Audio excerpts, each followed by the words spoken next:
একটা দল চালালো, প্রধানমন্ত্রিত্ব করলো, পাশাপাশি একটা দল আরেকজন চালালো। এখানে কিছু সমন্বয়হীনতার ঘাটতি হতে পারে। জি। এবং কন্ট্রোল, শাসন, দলকে যে কন্ট্রোল করবে, শাসন করবে, সেক্ষেত্রেও কিছু লিবারেল অবস্থা সৃষ্টি হতে পারে, ভারসাম্যহীনতার সৃষ্টি হতে পারে। সেই জন্য আমরা যুগে যুগে দেখে আসছি, যেমন রতন ভাই বললো যে ধর্মনিরপেক্ষতার বিষয় নিয়ে আবার আলোচনার কি আছে, এটা তো প্রতিষ্ঠিত।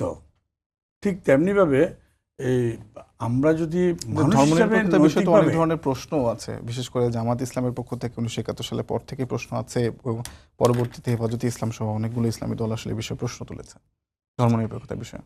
তারা প্রশ্ন তুলছে, তারা তো শরিয়া আইন চায়। আমাদের এই দেশে কি শরিয়া আইন সম্ভব? আমরা বেশিরভাগ আমরা হিন্দু, মুসলিম, বৌদ্ধ, খ্রিস্টানের এই দেশ। এই রতন ভাই একটু আগে বলছে না, এখন যদি ভারতে যদি এটা প্রশ্নটা দেখা দেয়, তাহলে ভারতের মুসলমানরা কি চাইবে? জামাতের এই প্রস্তাবটা ভারতের মুসলমানরা মানবে? আপনি চীনের যে মুসলমানরা আছে, চীনে যদি এই প্রশ্নটা দেখা দেয়, চীনের মুসলমানরা কি এটা চাইবে, মানবে? ইন্দোনেশিয়ার মুসলমানরা কি মানবে? আমার দেশে কেন শরিয়া আইন হতে হবে, ধর্মনিরপেক্ষতা হতে পারবে না?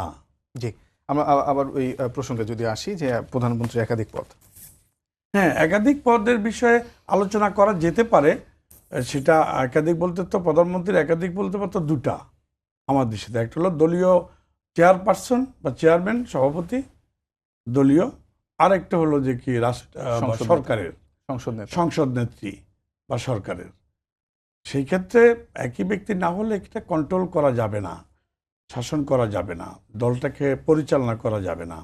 সেখানে একটা মানে বৈপরীত্য সৃষ্টি হতে পারে। অনেকে যুক্তি এটা যে এই কারণে আসলে অনেকে ফ্যাসিস্ট হয়ে ওঠে শেখ হাসিনার মতো, বা স্বৈরশাসক হয়ে ওঠে শেখ হাসিনার মতো। ফ্যাসিস্ট হওয়ার জন্য এই কারণ লাগে না। ফ্যাসিস্ট যুগে যুগে কালে কালে যারা হয়েছে, তারা কিন্তু অনেকেই গণতান্ত্রিক পদ্ধতিতে, গণতান্ত্রিক মেন্টালিটি থেকে ভোট নিয়ে এবং নিজেরা লালন পালন করেই ফ্যাসিস্ট হয়ে গেছে। আমরা যদি সাদ্দামের কথা বলি, লিবিয়ার গাদ্দাফির কথা বলি, তারা ফ্যাসিস্ট হবে কেউ ভাবছিল? সিরিয়াতে আসাদ ফ্যাসিস্ট হবে কেউ ভাবছিল? আমরা তো অনেকেই এটা ভাবে নাই। এবং শেখ হাসিনা, আওয়ামী লীগ একটা বড় দল, একটা গণতান্ত্রিক দল, শেখ মুজিবুর রহমান গণতন্ত্রের কথা বলেছে, এত আগের একটা দল, সাংগঠনিক শক্তি তাদের অনেক, সেরকম একটি দল ফ্যাসিস্ট হয়ে যাবে, এটা কি কেউ আমরা কল্পনা করতে পেরেছি?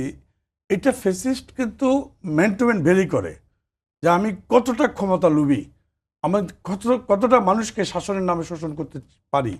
এটা অনেকটা হিংস্রতার বিষয়, ম্যান টু ম্যান ভেরি করে। যেমন মেজর জেনারেল জিয়াউল হাসান র্যাবে থেকে মানুষ গুম করে, এমন একটা খবর পেয়েছি যে নাকি এরকম মাথায় গুলি করে মাথার মগজ এবং রক্ত যখন তার হাতে আসে, তখন নাকি তার একটা শান্তি পায়, জোশ আসে।